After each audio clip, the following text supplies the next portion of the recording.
దేవుడు మానవుల కొరకు ఈ లోకానికి వచ్చి ఆయన చెబుతున్న మాట ఏమిటంటే, ప్రయాసపడి భారం మోసుకొనిచున్న సమస్త జనులారా మీరు నా వద్దకు రండి అని పిలుస్తున్నాడు ఆయన. మనది ఏ ప్రయాస అయినప్పటికీ దేవుడు ఆయన పిలుచుచు ఉన్నాడు. ఆయన పిలిచినప్పుడు మనం లోబడితే మనకి చాలా ఆశీర్వాదము, చాలా దీవెన మనకి పొందుకుంటూ ఉంటాం. కనుక మానవుడు అనేక వ్యయ ప్రయాసలతో ఎంతో భారాన్ని మోస్తూ ఉన్నాడు.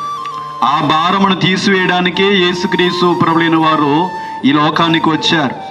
మానవుడు అనేక భారాలు మోస్తున్నాడు. పాప భారము, వ్యాధి భారము, శిక్ష భారము, వ్యాధుల భారములతో ఎంతగానో మానవుడు నలిగిపోతూ ఉన్నాడు. నిజమే, ప్రతి కుటుంబంలో కూడా ఎన్నో భారములతో మనిషి ముందు కొనసాగుతూ ఉన్నాడు. కనుక మన యొక్క పాప భారము కానీ, వ్యాధి భారము కానీ, అప్పుల భారమైనా కానీ